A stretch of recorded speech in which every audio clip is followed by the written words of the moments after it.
Welcome to அம்மா kitchen. இன்றைக்கி என்ன பார்க்க போகிறோன்னா, நம்ம வந்து செட்டிநாடு சிக்கன் நாட்டுக்கோழி குழம்பு தான் செய்ய போகிறோம். அது எப்படி செய்யலான்னு சொல்லிட்டு வாங்க பார்க்கலாம். நம்ம வீடியோக்குள்ளே போகிறதுக்கு நம்ம சேனலை சப்ஸ்கிரைப் பண்ணி வச்சுங்க. இப்போ தான் ஃபஸ்ட் டைம் பார்க்குறீங்கன்னா பார்க்கும் போதே சப்ஸ்கிரைப் பண்ணி வச்சுங்க. பக்கத்தில் இருக்க பெல் பட்டனையும் ப்ரெஸ் பண்ணி வச்சுங்க. அதில் ஆல் ஆப்ஷனை செலக்ட் பண்ணி வச்சுங்க. அப்போ தான் நாங்கள் போடுற வீடியோ வந்து நோட்டிஃபிகேஷனாக வரும். வாங்க வீடியோக்குள்ளே போகலாம்.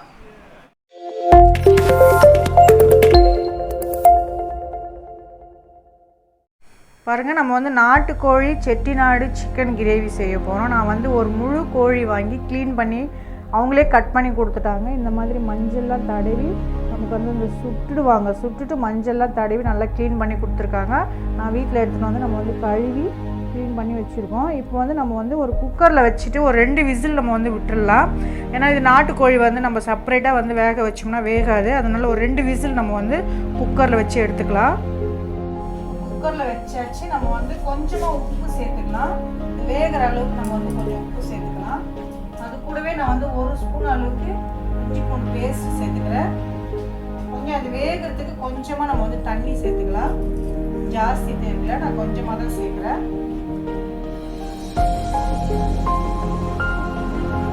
இது மூடி வச்சு ஒரு 2 விசில் விட்டுக்கலாம். அது குக்கர் வந்து நம்ம பக்கத்தில் வச்சுட்டோம். அது 2 விசில் வரட்டும். நம்ம அதுக்குள்ளே தேவையான மசாலா நம்ம வந்து வறுத்து எடுத்துக்கலாம்.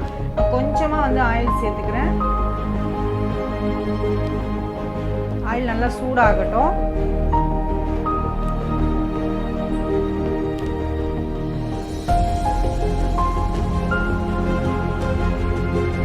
வறுக்கிறதுக்கு தேவையானது பாருங்கள். 1 ஸ்பூன் அளவுக்கு நம்ம வந்து சோம்பு எடுத்துருக்கேன்.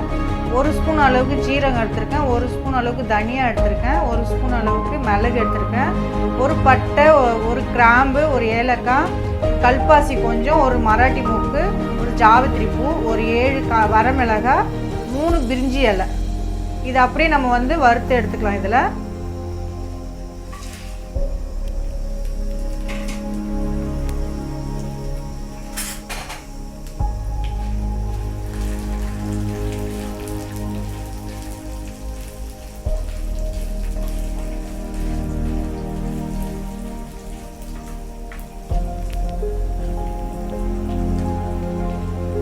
கூடவே நான் வந்து 2 ஸ்பூன் அளவுக்கு துருவின தேங்காய் எடுத்து வச்சிருக்கேன். அதையும் அதோட சேர்த்துக்கலாம்.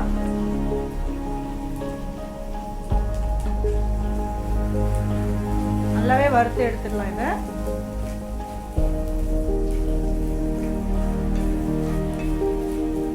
அது கூடவே நான் வந்து ஒரு கைப்பிடி அளவுக்கு நான் கருவேப்பிலை சேர்த்துக்கிறேன். அதையும் நல்லா இதில் வந்து வறுத்து எடுத்துடலாம்.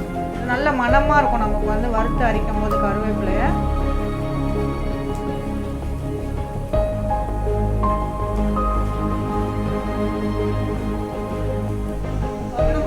தாளிக்க ஆரம்பிச்சுலாம் நான் ஒரு மண் சட்டி எடுத்துக்கிறேன்.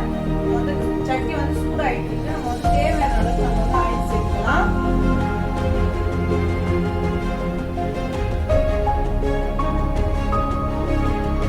நாட்டுக்கோழிலாம் வந்து செய்யும்போது நம்ம சட்டியில் செய்யும்போது நல்ல டேஸ்ட் இருக்கும், நல்ல மனம், அந்த சட்டியோட மனம் சேர்ந்து வரும்போது சூப்பராக இருக்கும்.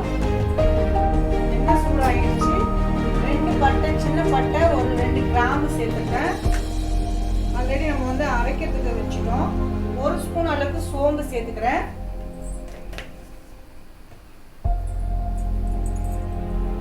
சோம்பு நல்லா பொரிய ஆரம்பிச்சிருச்சு. நான் சின்ன வெங்காயம் 1 கப் அளவுக்கு நான் எடுத்து மிக்சியில் 1 பல்ஸில் போட்டு நான் அரைச்சி வச்சுருக்கேன். இந்த மாதிரி உங்களால் குட்டி குட்டியாக கட் பண்ண முடியும்னா கட் பண்ணிக்கோங்க. இல்லைனா இந்த மாதிரி மிக்சியில் போட்டு 1 பல்ஸில் எடுக்கிறத எடுத்துங்க. நான் இதோட சேர்த்துக்கிறேன்.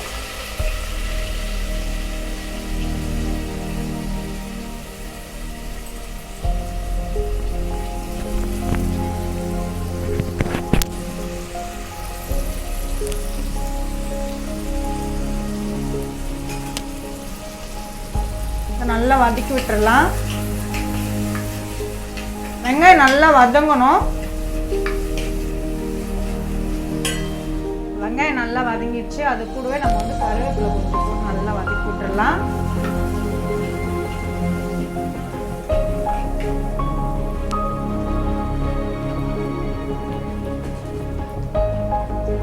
கூடவே 1 ஸ்பூன் அளவுக்கு இஞ்சி பூண்டு பேஸ்ட் சேர்த்துக்கிறேன். இது நல்லா வதங்கணும். இஞ்சி பூண்டு பேஸ்ட் வந்து வெங்காயம் போட்டதுக்கப்புறம் இது நல்லா வதக்கி எடுத்துடலாம். அதுக்கப்புறம் தான் நம்ம வந்து தக்காளி சேர்க்கணும். இஞ்சி பூண்டு பேஸ்ட் வந்து நல்லா வதங்கணும். இந்த பச்சை வாசனை நல்லா போயிடணும்.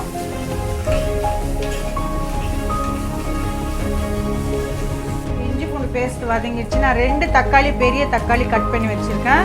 அதை இதோட சேர்த்துக்கலாம். அது கூடவே நம்ம வந்து கொஞ்சமாக உப்பு சேர்த்துக்கலாம். நம்ம வந்து சிக்கனில் கொஞ்சம் உப்பு சேர்த்துருக்கோம். இன்னும் கொஞ்சம் நம்ம சேர்த்து நல்லா வதக்கி எடுத்துடலாம்.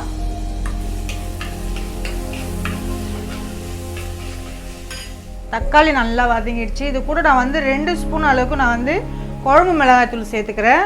உங்ககிட்ட குழம்பு மிளகாய்த்தூள் இல்லைன்னா நீங்கள் வந்து 1 ஸ்பூன் அளவுக்கு மிளகாய்த்தூள், 1.5 ஸ்பூன் அளவுக்கு தனியாத்தூள் சேர்த்துக்கோங்க. இப்போ நம்ம இதே சேர்த்து நல்லா மிக்ஸ் பண்ணிடலாம். நான் மஞ்சத்தூள் சேர்க்கலை, ஏன்னா நமக்கு வந்து இந்த குழம்பு மிளகாய்த்தூளில் மஞ்சள் பொடியெல்லாம் சேர்த்து தான் நம்ம வந்து அரைச்சி வச்சுருக்கோம். அதனால் நான் வந்து மஞ்சள் பொடி சேர்க்கலை.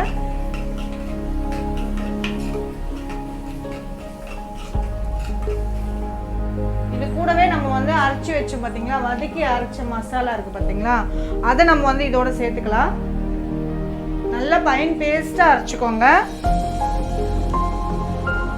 இப்போ அந்த மசாலா நல்லா வதக்கிடலாம் பாருங்கள். இது கூடவே வதக்கும் போதே அவ்வளோ ஒரு மனம் வருது பாருங்கள். நமக்கு செட்டிநாடு சிக்கன் கிரேவி ஸ்மெல் வந்து நம்ம இதை வதக்கும் போதே வந்துடும். அவ்வளோ மனமாக இருக்கும்.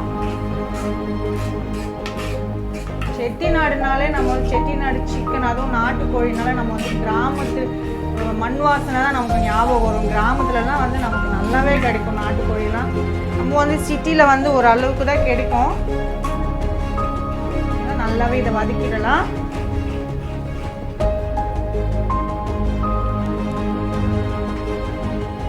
நல்லாவே தண்ணியோட சேர்த்து நம்ம வந்து சேர்த்துடலாம்.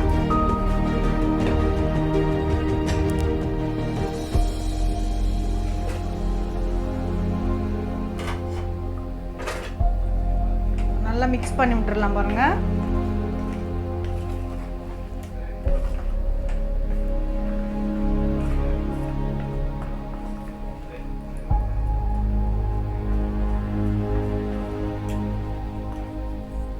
இப்போ அந்த மசாலா அரைச்ச தண்ணி இருக்கு பார்த்தீங்களா, அதையும் இதோட நம்ம வந்து சேர்த்துக்கலாம்.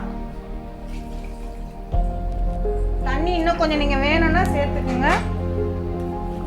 எனக்கு இந்த தண்ணி போதும். அதுக்கேற்ற மாதிரி நமக்கு வந்து திக்னஸாக இருக்கும் குழம்பு.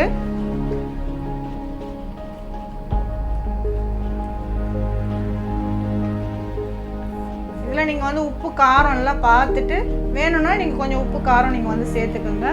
இப்போ நான் ஒரு மூடி வச்சிடுறேன். மூடி வச்சுட்டு ஒரு 4 நிமிஷத்துக்கு நல்லாவே கொதிக்கட்டும்.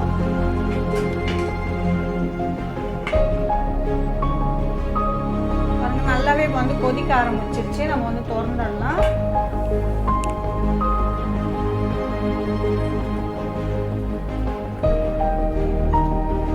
நல்லா கொதிச்சு அந்த மசாலாவோட பச்சை வாசனை எல்லாம் போயிடுச்சு. இப்போ இது கூடவே நான் வந்து ஒரு 15 முந்திரி வந்து முழு முந்திரி இல்லை, பாதி முந்திரி தான். இதை வந்து நான் ஊற வச்சு வச்சுருக்கேன். இப்போ இதை அதோடு சேர்த்துக்கலாம். உங்ககிட்ட பச்சை முந்திரி இருந்தால் பச்சை முந்திரி சேர்த்துக்கோங்க. என்கிட்ட பச்சை முந்திரி இல்லை, அதனால் நான் வந்து இது ஊற வச்சு நான் சேர்த்துக்கிறேன். இது நீங்கள் வந்து அந்த குழம்போட அந்த கறியோட கூட சேர்த்து கடிச்சு சாப்பிடும்போது அவ்வளோ ஒரு டேஸ்ட்டாக இருக்குங்க. எங்களுக்கெல்லாம் ஊரில் வந்து மரத்துலேயே இருக்கும். நாங்கள் நிறைய முந்திரி பருப்பு சேர்த்து இந்த நாட்டுக்கோழி செய்வோம். இங்கே நமக்கு வேறு வழியில் சிட்டிலலாம் நம்ம வந்து காசு கொடுத்து வாங்கினா தான் நமக்கு கிடைக்கும். இப்போ நான் அதனால் தண்ணியில் ஊற வச்சு நான் போட்டிருக்கேன். நல்லாவே கொதிக்க ஆரம்பிச்சிருச்சு. இப்போ அது கூடவே நம்ம வந்து குட்டி குட்டியாக நறுக்கி வச்ச கொத்தமல்லி தழையை நம்ம வந்து இதோட சேர்த்துக்கலாம். இவ்வளோதாங்க, சுவையான நமக்கு வந்து டேஸ்டான நாட்டுக்கோழி செட்டிநாடு நாட்டுக்கோழி கிரேவி நமக்கு ரெடி ஆயிடுச்சு. இப்போ வந்து நம்ம வந்து ஸ்டவ் ஆஃப் பண்ணிடலாம். இந்த வீடியோ உங்களுக்கு பிடிச்சிருந்தா லைக் பண்ணுங்கள், ஷேர் பண்ணுங்கள், கமெண்ட் பண்ணுங்கள். மறக்காமல் சப்ஸ்கிரைப் பண்ணி வச்சுக்கோங்க. பக்கத்தில் இருக்க பெல் பட்டனையும் ப்ரெஸ் பண்ணி வச்சுங்க. அதில் ஆல்ன்ற ஆப்ஷனை செலக்ட் பண்ணி வச்சுங்க. அப்போ தான் நாங்கள் போடுற வீடியோ வந்து உங்களுக்கு நோட்டிஃபிகேஷனாக வரும். தேங்க்யூ.